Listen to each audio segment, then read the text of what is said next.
sur Sahel TV pour le journal. Le sommaire, c'est tout de suite. 2 installations à Abqaïd et Khouraïs en Arabie Saoudite ont été attaquées par les combattants Houthis au Yémen. La Mauritanie a condamné cet acte qu'elle qualifie de terroriste. La compagnie minière Kinross Gold installée en Mauritanie vise à augmenter sa capacité de traitement de la mine d'or de Tazias, un projet d'augmentation de 24 000 tonnes par jour.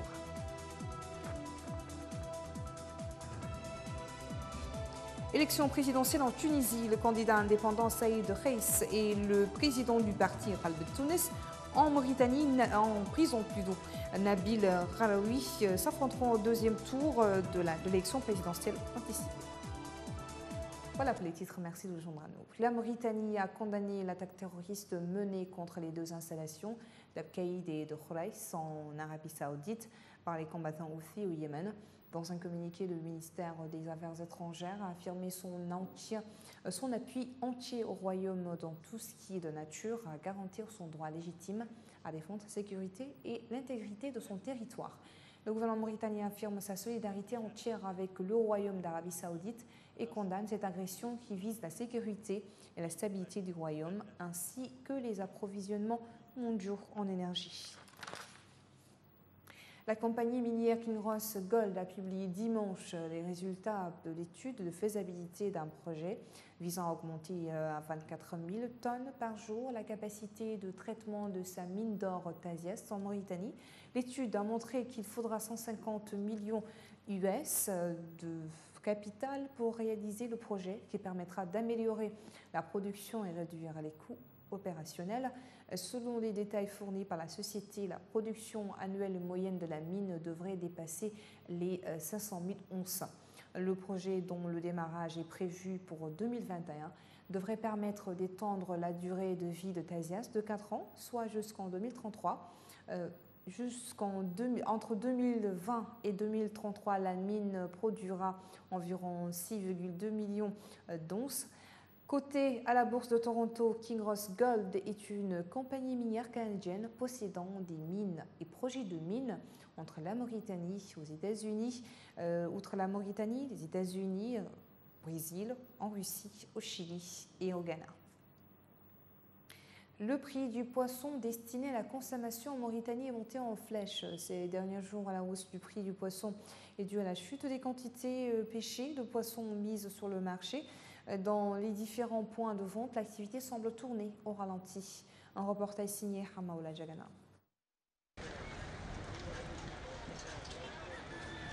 Le poisson devient de plus en plus rare à Nouakchott. Au marché de poissons, communément appelé marché œuf, l'activité est au ralenti. Vendeurs et clients expriment leur désarroi face à cette situation.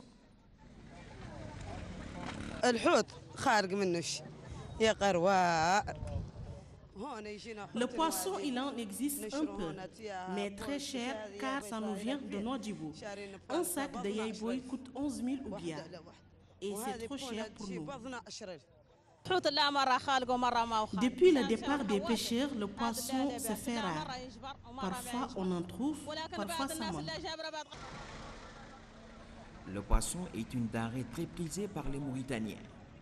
Avec cette pénurie, le prix du poisson destiné à la consommation est en hausse et devient insupportable pour les consommateurs. Avant, avec 200 ouguiyas, on pouvait s'en sortir. Maintenant, même avec 2000 ouguiyas, il est difficile d'avoir du poisson. Selon les observateurs, cette pénurie de poissons est engendrée en grande partie par le départ de certains pêcheurs étrangers, notamment sénégalais qui ravitaillent la capitale en poissons. Toutefois, la Mauritanie peut manquer de tout, sauf le poisson, car elle regorge des côtes parmi les plus poissonneuses au monde. Dans son dernier rapport de juin 2019, l'organisation internationale Greenpeace indexe l'industrie de farine, de l'huile, de poisson comme une menace à la sécurité alimentaire en Afrique de l'Ouest. Dans son rapport intitulé Poissons détournés, Greenpeace évoque le développement sans précédent des usines de transformation d'industrie farine et d'huile de poisson en Mauritanie, au Sénégal et en Gambie. Greenpeace s'insurge contre ce qu'il considère comme une surexploitation des petits pélagiques dans ces régions, précisant qu'au lieu de nourrir les populations locales, le poisson d'Afrique de l'Ouest alimente de plus en plus les fermes piscicoles et les exploitations d'animaux d'élevage d'autres pays. Une délégation du département d'État américain conduite par l'ambassadeur itinérant des États-Unis, John Cotton Richmond, a rendu hier une visite à Maître Ahmed Salem Bouhbeini, président de la Commission nationale des droits de l'homme à Nouakchott. Richmond dirige le bureau chargé de la surveillance et de la lutte contre la traite des personnes qui se trouve en Mauritanie. La délégation américaine est venue évaluer les actions du gouvernement mauritanien en matière d'application des 13 recommandations qui ont été déjà faites pour appuyer la lutte contre la traite des personnes. Ouagadougou a accueilli samedi dernier un sommet extraordinaire de la CEDEAO consacré à la sécurité. Les chefs d'État, de gouvernement de la quinzaine de pays membres étaient présents, ainsi que le président mauritanien Mohamed Cheikh El-Ghazouani et le tchadien Idriss Déby, pour discuter de la lutte contre le terrorisme dans la sous-région et de l'avenir incertain du G5 Sahel. Les pays du G5 Sahel se disent prêts à coopérer davantage avec les autres pays de la région en termes de renseignement et de partage des informations. L'énergie, c'est aussi la sécurité. Nous parlons beaucoup de sécurité, tout le monde pense aux fusils et autres, mais les gens ne se rendent pas compte de ce que ça donne comme assurance aux populations d'avoir l'énergie simplement pour leur travail, pour la mécanisation, pour l'éducation des enfants, pour les soins de santé, etc. Bon, moi je ne m'en ferai pas tellement pour les unités de sécurité, parce qu'il y a des technologies nouvelles qu'elles peuvent utiliser, mais je m'en fais pour nos populations, qui sont les plus fragiles, qui ont besoin de protection. Et leur protection suppose aussi beaucoup d'énergie et d'électricité. C'est surtout à ce niveau que je suis le problème. Tunisie, le candidat indépendant Saïd Reis et le président du parti, Qalb Tounes, Nabil Karoui, devraient s'affronter pour un deuxième tour de l'élection présidentielle anticipée. Le taux de participation au premier tour de l'élection présidentielle organisée hier en Tunisie a atteint 45,2% selon le président de l'instance supérieure indépendante des élections. Un récit signé Serres Sidibé. L'universitaire sans parti politique, Kais Saïd, arrive en tête du premier tour de la présidentielle tunisienne avec 19% des voix selon des résultats officiels préliminaires portant sur plus d'un quart de suffrage. L'annonce a été faite ce lundi par l'instance des élections LISI.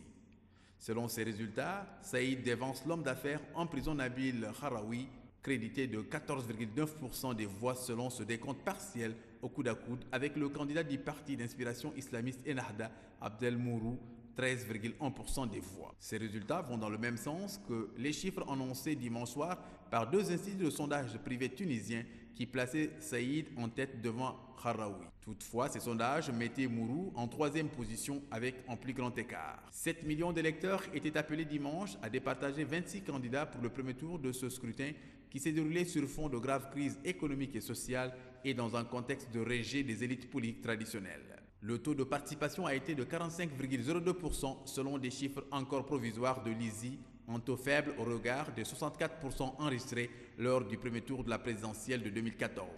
Les candidats Kais Saïd et Abdel Fattah Haraoui, qui ont revendiqué leur qualification dès dimanche soir, ont tous les deux fait campagne sur le sentiment de rejet des élites politiques. Fin connaisseur de la Constitution, Kais Saïd s'est fait connaître comme commentateur politique et cultive illibanche de mécheux propre incorruptible au-dessus de la mêlée. Haraoui a vu son image d'antisystème renforcée après son incarcération fin août dans le cadre d'une enquête pour blanchiment et fraude fiscale. Il a battu sa popularité ces dernières années en organisant des opérations caritatives dans les régions défavorisées du pays et a derrière lui sa puissance d'une chaîne privée, Nesma, dont il est le fondateur. Le président algérien par intérim Abdelkader Ben Salah a fixé le 12 décembre prochain les élections présidentielles pour le choix d'un nouveau président de la République. L'annonce de la date des élections présidentielles est intervenue quelques heures après l'installation de la Commission supérieure des élections sous l'appellation Autorité nationale indépendante pour l'organisation des élections. Elle est composée de 50 membres et c'est l'ancien ministre de la Justice, Mohamed Sharafi, qui a été élu à sa tête.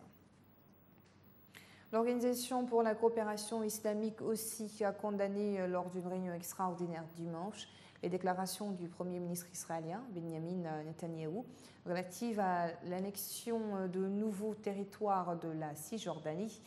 Dans le communiqué final publié à l'issue de cette réunion qui s'est tenue à Jeddah, l'OCI a regretté avec force ces déclarations pour l'organisation de la paix au Proche-Orient l'organisation de la paix au Proche-Orient ne saurait se réaliser qu'après le retrait d'Israël de tous les territoires arabes occupés en 1967, y compris Al-Quds oriental. La conférence des ministres des Affaires étrangères de l'organisation ont exprimé leur solidarité avec les Palestiniens. Ils ont appelé la communauté internationale en faire autant. Le Premier ministre israélien avait promis, s'il était élu, à annexer la vallée de Jourdain et la région du nord de la mer Morte. Les armes utilisées samedi dernier pour attaquer des installations pétrolières en Arabie Saoudite, je vous le disais en début d'information, ont été fabriquées en Iran, a affirmé aujourd'hui la coalition dirigée par Riyad au Yémen. L'enquête portait sur l'origine de ces tirs ayant visé samedi des installations pétrolières en Arabie Saoudite, premier exportateur de brut du monde et poids lourd de l'Organisation des pays exportateurs de pétrole OPEP. L'attaque a entraîné la réduction de moitié de la production de pétrole de l'Arabie Saoudite, où les autorités étudient désormais la possibilité de reporter l'entrée en bourse très attendue du géant pétrolier Aramco, selon des sources proches du dossier. Voilà qui met fin à ce journal. Merci à vous de nous avoir suivis. Le rappel des titres.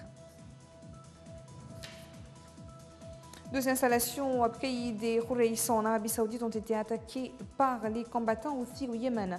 La Mauritanie a condamné cette attaque qu'elle qualifie de terroriste. La compagnie minière Kinross Gold installée en Mauritanie vise à augmenter sa capacité de traitement de la mine d'or Tasiast, un projet d'augmentation de 24 000 tonnes par jour. L'élection présidentielle en Tunisie, le candidat indépendant Saïd Kais et le président du parti Ralbet Tounes en prison Nabil Raoui s'affronteront au deuxième tour de l'élection présidentielle anticipée. Je vous souhaite à tous une excellente semaine.